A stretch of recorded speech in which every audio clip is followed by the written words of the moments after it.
As you drive to Kilembe mines, the roads which were cut off yesterday are now clear. But the impact of the devastating floods is visible at Katiri main bridge, which was partially washed away. On arrival at Kilembe mines, this is what welcomes you. Crushed houses and debris floating on the now receding waters. Over 1,500 people were displaced by the floods, but there are reports of scores still missing. We are asking all people who have been affected to have a registration, and our technical staff is working tooth and nail to have all this done, so that by the end of around 2 days we have all the data of the people who have been affected. We are receiving information as we are doing registration that for any who has lost a person, we need these reports. Now clearly deserted, the only sound that can be heard is gushing water from the mountains. Survivors of the first May disaster that engulfed the area are now picking pieces. The neighbor called us, Asimwe, called us that you people, you come and see. The water is invading us. There is a lot of water which has come to Teacher Allen's house.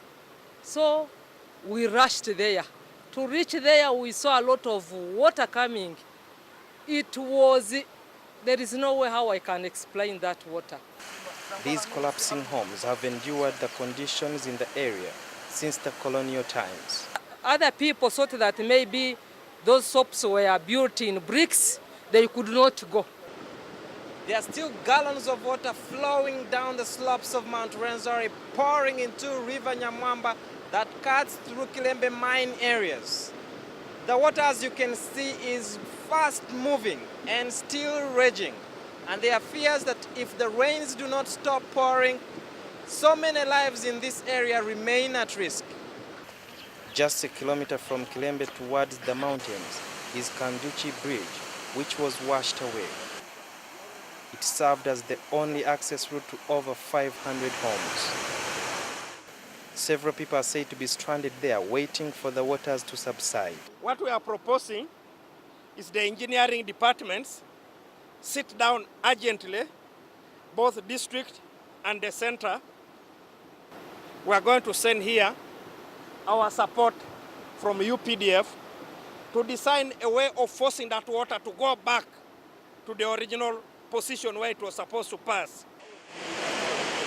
Despite the presence of the state minister and an assessment team, government has not yet established a settlement camp for the survivors.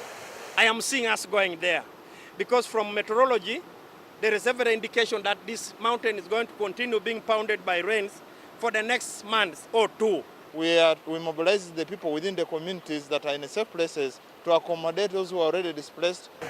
Residents are now grappling with an acute water shortage as police continues to provide clean water, which some cannot access due to lack of access roads.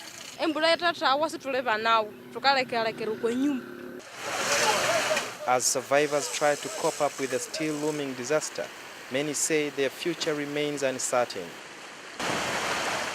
Studio Byaruhanga, NTV, Kasese.